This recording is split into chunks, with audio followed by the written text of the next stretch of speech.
नमस्कार। शिक्षक पर्व के इस महत्वपूर्ण कार्यक्रम में हमारे साथ जुड़ रहे कैबिनेट में मेरे सहयोगी श्री धर्मेंद्र प्रधान जी, श्रीमती अन्नपूर्णा देवी जी, डॉक्टर सुभाष सरकार जी, डॉक्टर राजकुमार रंजन सिंह जी, देश के अलग अलग राज्यों के माननीय शिक्षा मंत्रीगण, राष्ट्रीय शिक्षा नीति के प्रारूप को तैयार करने वाली समिति के अध्यक्ष डॉक्टर कस्तूरी रंगन जी, उनकी टीम के सभी माननीय सम्मानित सदस्यगण, पूरे देश से हमारे साथ मौजूद सभी विद्वान प्राचार्यगण, शिक्षकगण और प्यारे विद्यार्थियों, मैं सबसे पहले राष्ट्रीय पुरस्कार प्राप्त करने वाले हमारे शिक्षकों को बहुत बहुत बधाई देता हूं। आप सभी ने कठिन समय में देश में शिक्षा के लिए विद्यार्थियों के भविष्य के लिए जो एक निष्ठ प्रयास किया है, योगदान दिया है, वो अतुलनीय है, सराहनीय है। इस कार्यक्रम में हमारे जो विद्यार्थी उपस्थित हैं, मैं उनके भी चेहरे स्क्रीन पर देख रहा हूं। 1.5-2 सालों में पहली बार ये अलग सी चमक आपके चेहरों पर दिख रही है।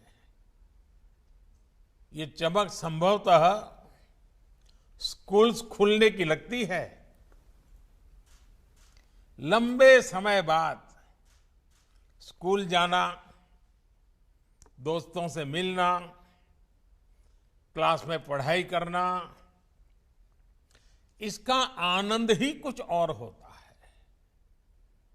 लेकिन उत्साह के साथ साथ कोरोना नियमों का पालन भी हम सबको, आपको भी पूरी कड़ाई से करना है।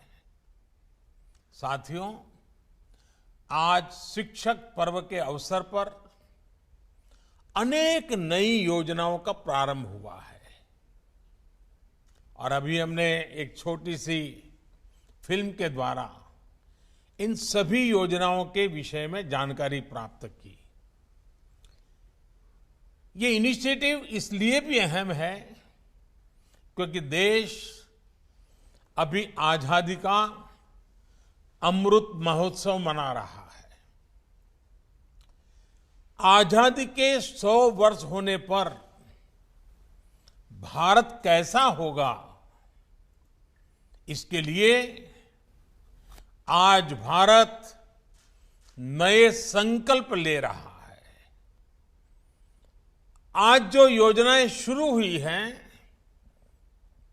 वो भविष्य के भारत को आकार देने में अहम भूमिका निभाएगी। आज विद्यांजलि 2.0, निष्ठा 3.0, टॉकिंग बुक्स और यूएलडी बेस आईएसएल डिक्शनरी जैसे नए प्रोग्राम्स और व्यवस्थाएं लॉन्च की गई है।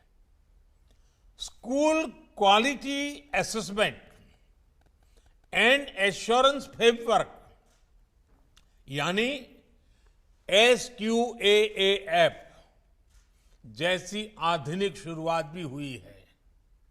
मुझे पूरा भरोसा है कि ये न केवल हमारे एजुकेशन सिस्टम को ग्लोबली कॉम्पिटिटिव बनाएगी, बल्कि हमारे युवाओं को भी फ्यूचर रेडी बनाने में बहुत मदद करेगी। साथियों, इस कोरोना काल में आप सभी दिखा चुके हैं कि हमारी शिक्षा व्यवस्था का सामर्थ्य कितना ज्यादा है। चुनौतियां अनेक थी, लेकिन आप सभी ने उन चुनौतियों को तेजी से समाधान भी किया। Online classes, group video call, online projects, online exam, पहले ऐसे शब्द भी बहुत लोगों ने सुने ही नहीं थे, लेकिन हमारे टीचर्स ने, पेरेंट्स ने, हमारे युवाओं ने इन्हें सहजता से दैनिक जीवन का हिस्सा बना दिया। साथियों, अब समय है कि हम अपनी इन क्षमताओं को आगे बढ़ाएं। हमने इस मुश्किल समय में जो कुछ सीखा है, उसे एक नई दिशा दें। सौभाग्य से आज एक और देश के पास बदलाव का वातावरण है, तो साथ ही नई राष्ट्रीय शिक्षा नीति जैसी आधुनिक और फ्यूचरिस्टिक पॉलिसी भी है। इसलिए पिछले कुछ समय से देश लगातार एजुकेशन सेक्टर में एक के बाद एक नए निर्णय ले रहा है, एक ट्रांसफॉर्मेशन होते देख रहा है। और इसके पीछे जो सबसे बड़ी शक्ति है, उस ओर मैं आप सभी विद्वानों का ध्यान आकर्षित करना चाहता हूं। ये अभियान केवल पॉलिसी बेस्ड नहीं है, बल्कि पार्टिसिपेशन बेस्ड है। एनईपी के फॉर्मुलेशन से लेकर इंप्लीमेंटेशन तक हर स्तर पर एकेडमिशियंस का, एक्सपर्ट्स का, टीचर्स का, सबका योगदान रहा है। आप सभी इसके लिए प्रशंसा के पात्र हैं। अब हमें इस भागीदारी को एक नए स्तर तक लेकर जाना है। हमें इसमें समाज को भी जोड़ना है।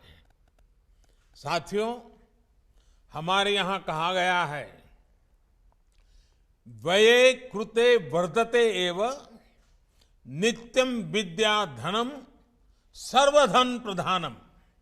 अर्थात विद्या सभी संपदाओं में, सभी संपत्तियों में सबसे बड़ी संपत्ति है, क्योंकि विद्या ही ऐसा धन है जो दूसरों को देने से, दान करने से बढ़ती है। विद्या का दान शिक्षा देने वाले के जीवन में भी बहुत बड़ा परिवर्तन लाता है। इस कार्यक्रम में जुड़े आप सभी शिक्षकों ने भी हृदय से ये महसूस किया होगा। किसी को कुछ नया सिखा देने का जो सुख और संतोष होता है, वो अलग ही होता है। विद्यांजलि 2.0 इसी पुरातन परंपरा को अब एक नए कलेवर में मजबूत करेगी। देश ने सबका साथ, सबका विकास, सबका विश्वास के साथ सबका प्रयास का जो संकल्प लिया है, विद्यांजलि 2.0 उसके लिए एक बहुत ही जीवंत प्लेटफॉर्म की तरह है, वाइब्रेंट प्लेटफॉर्म की तरह है। इसमें हमारे समाज को, हमारे प्राइवेट सेक्टर को आगे आना है और सरकारी स्कूलों में शिक्षा की गुणवत्ता बढ़ाने में अपना योगदान देना है। साथियों, अनादिकाल से भारत में समाज की सामूहिक शक्ति पर भरोसा किया गया है। ये अरसे तक हमारी सामाजिक परंपरा का हिस्सा रहा है। जब समाज मिलकर कुछ करता है तो इच्छित परिणाम अवश्य मिलते हैं। और आपने ये देखा होगा और देखा है कि बीते कुछ वर्षों में जन भागीदारी अब फिर भारत का नेशनल कैरेक्टर बनता जा रहा है। पिछले 6-7 वर्षों में जन भागीदारी की ताकत से भारत में ऐसे ऐसे कार्य हुए हैं जिनकी कोई कल्पना भी नहीं कर सकता था। चाहे स्वच्छता आंदोलन हो, गिव इट अप की स्पिरिट से हर गरीब के घर में गैस का कनेक्शन पहुंचाना हो, गरीबों को डिजिटल लेन देन सिखाना हो, हर क्षेत्र में भारत की प्रगति ने जन भागीदार से ऊर्जा पाई है। अब विद्यांजलि भी इसी कड़ी में एक सुनहरा अध्याय बनने जा रही है। विद्यांजलि देश के हर नागरिक के लिए आह्वान है कि वो इसमें भागीदार बने, देश के भविष्य को गढ़ने में अपनी सक्रिय भूमिका निभाएं, 2 कदम आगे आएं। आप एक इंजीनियर हो सकते हैं, एक डॉक्टर हो सकते हैं, एक रिसर्च साइंटिस्ट हो सकते हैं, आप कहीं आईएएस ऑफिसर बनकर के कहीं कलेक्टर के रूप में कहीं काम करते हो, फिर भी आप किसी स्कूल में जाकर बच्चों को कितना कुछ सिखा सकते हैं। आपके जरिए उन बच्चों को जो सीखने को मिलेगा उससे उनके सपनों को नई दिशा मिल सकती है। आप और हम ऐसे कितने ही लोगों के बारे में जानते हैं जो ऐसा कर भी रहे हैं। कोई बैंक का रिटायर्ड मैनेजर है, लेकिन उत्तराखंड में दूर दराज पहाड़ी क्षेत्रों के स्कूलों में बच्चों को पढ़ा रहा है निवृत्ति के बाद। कोई मेडिकल फील्ड से जुड़ा है, लेकिन गरीब बच्चों को ऑनलाइन क्लासेस दे रहा है, उनके लिए संसाधन उपलब्ध करवा रहा है। यानी आप चाहे समाज में किसी भी भूमिका में हो, सफलता की किसी भी सीढ़ी पर हो, युवाओं के भविष्य निर्माण में आपकी भूमिका भी है और भागीदारी भी है। अभी हाल ही में संपन्न हुए टोक्यो ओलंपिक और पैरा ओलंपिक में हमारे खिलाड़ियों ने शानदार प्रदर्शन किया है। हमारे युवा इनसे कितना प्रेरित हुए हैं। मैंने अपने खिलाड़ियों से अनुरोध किया है कि आजादी के अमृत महोत्सव के अवसर पर हर खिलाड़ी कम से कम 75 स्कूलों में जाएं। मुझे खुशी है कि इन खिलाड़ियों ने मेरी बात को स्वीकार किया है और मैं सभी माननीय शिक्षक गण से कहूंगा, आचार्य गण से कहूंगा कि आप अपने इलाके में इन खिलाड़ियों से संपर्क कीजिए, उनको अपने स्कूल में बुलाइए, बच्चों के साथ उनका संवाद करवाइए। देखिए, इससे हमारे स्टूडेंट्स को कितनी प्रेरणा मिलेगी, कितने प्रतिभावान स्टूडेंट्स को खेलों में आगे जाने का हौसला मिलेगा। साथियों, आज एक और महत्वपूर्ण शुरुआत school quality assessment and assurance framework यानी SQAA ऐप के माध्यम से भी हो रही है। अभी तक देश में हमारे स्कूलों के लिए, एजुकेशन के लिए कोई एक कॉमन साइंटिफिक फ्रेमवर्क ही नहीं था। कॉमन फ्रेमवर्क के बिना शिक्षा के सभी पहलुओं जैसे कि curriculum, pedagogy, assessment, infrastructure, inclusive practices और गवर्नेंस प्रोसेसेस, इन सभी के लिए स्टैंडर्ड बनाना मुश्किल होता था। इससे देश के अलग अलग हिस्सों में, अलग अलग स्कूलों में स्टूडेंट्स को शिक्षा में असमानता का शिकार होना पड़ता है।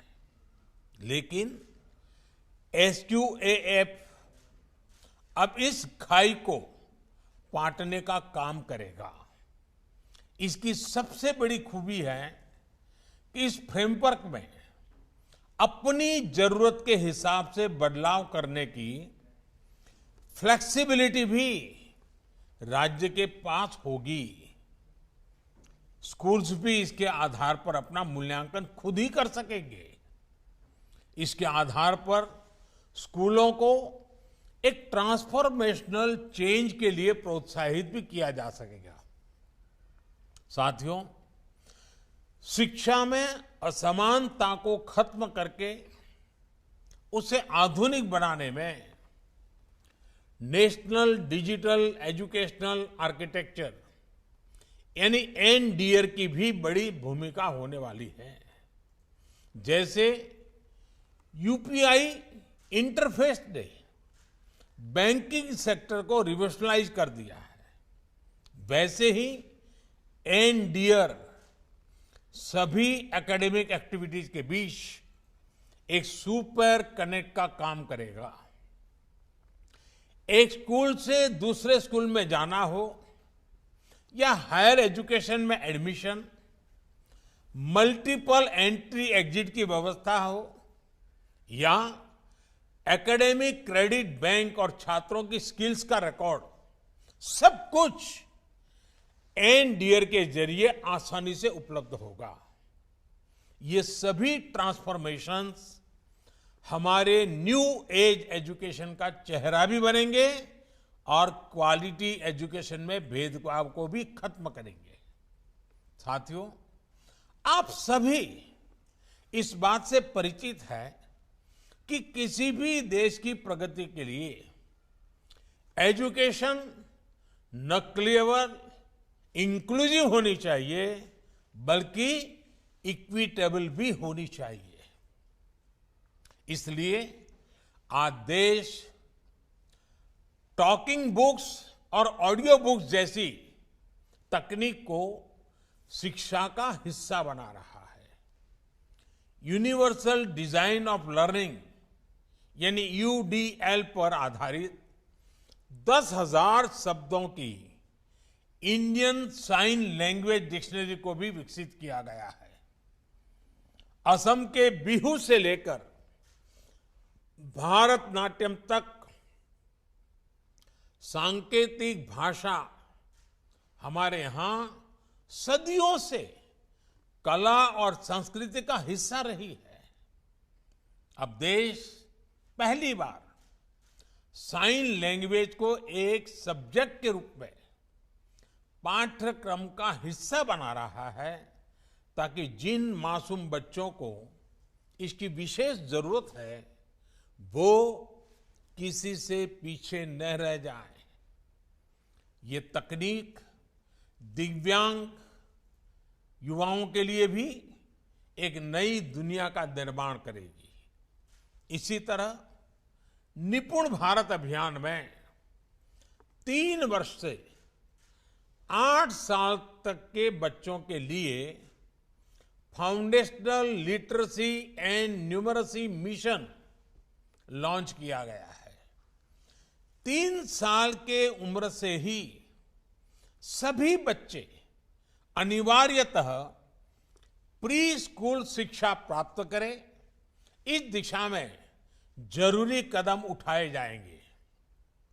इन सभी प्रयासों को हमें काफी आगे तक लेकर जाना है और इसमें आप सभी की, विशेष करके हमारे शिक्षक मित्रों की भूमिका बहुत बड़ी महत्वपूर्ण है। साथियों, हमारे शास्त्रों में कहा गया है, दृष्टांतो नैव दृष्टः त्रिभुवन जठरे सद्गुरोः ज्ञानदातु। अर्थात पूरे ब्रह्मांड में गुरु की कोई उपमा नहीं होती, कोई बराबरी नहीं होती। जो काम गुरु कर सकता है वो कोई नहीं कर सकता। इसलिए आज देश अपने युवाओं के लिए शिक्षा से जुड़े जो भी प्रयास कर रहा है उसकी बागडोर हमारे इन शिक्षक भाई बहनों के ही हाथों में है।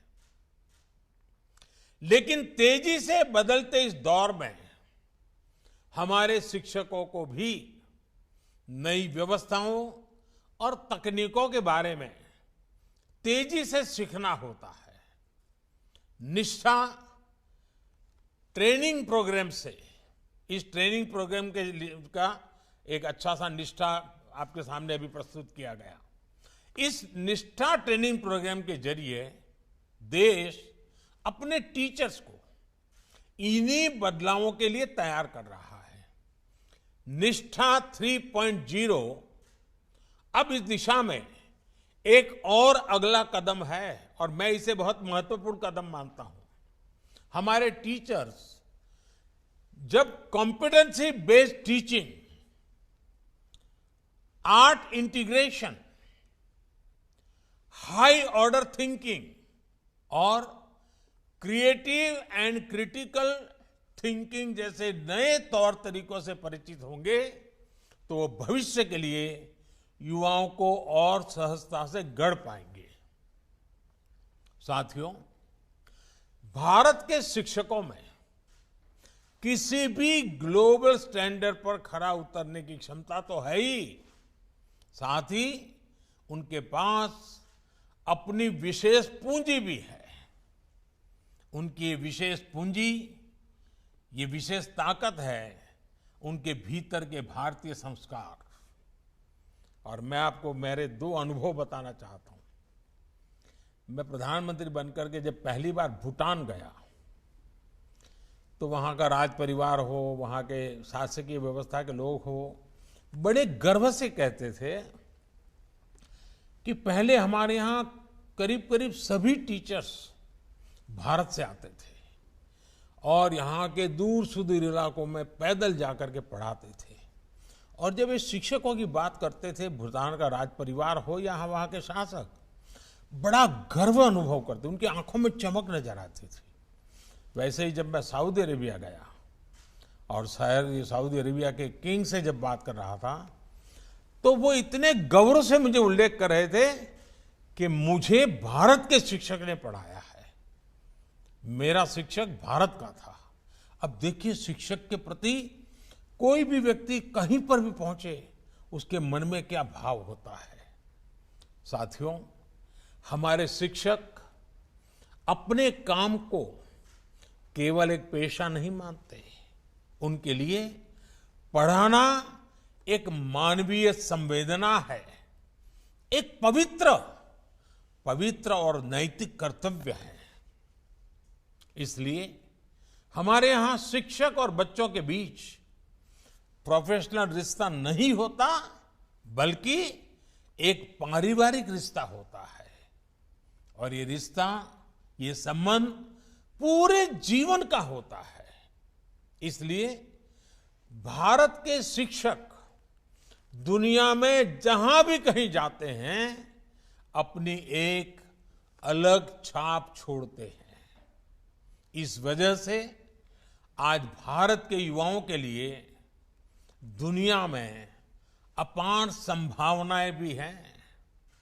हमें आधुनिक एजुकेशन इकोसिस्टम के हिसाब से खुद तैयार करना है और इन संभावनाओं को अवसरों में बदलना भी है।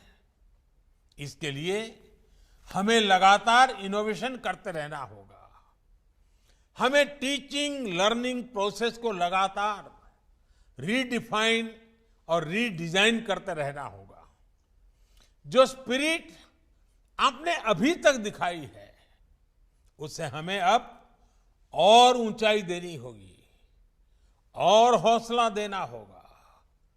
मुझे बताया गया है कि शिक्षक पर्व के इस अवसर पर आप आज से 17 सितंबर तक, 17 सितंबर हमारे देश में विश्वकर्मा जयंती के रूप में मनाया जाता है।